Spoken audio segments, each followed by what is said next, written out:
Yes, robots have been helping humans in space for a long time. We've sent rovers to Mars, spacecraft to orbit other planets. Robots have even been helping astronauts on the International Space Station. One of the really cool things about robots is they can help humans do repetitive or even dangerous tasks.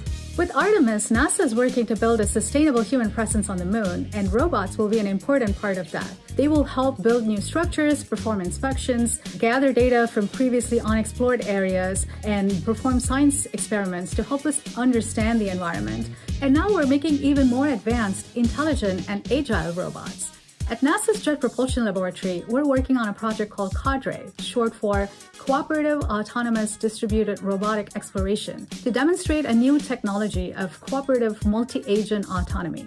CADRE is a network of shoebox-sized mobile robots that will coordinate amongst each other to accomplish a goal, such as exploring or mapping an area, without a human controller in the loop. This technology will change the way we think about missions in the future and unlock immense opportunities. They could explore areas that are not easily accessible for humans, like lava tubes or icy caves or subsurface oceans in search of water and other minerals. And it would be okay even if a robot doesn't make it back out, because it would have shared its data with the rest of the team. So do robots help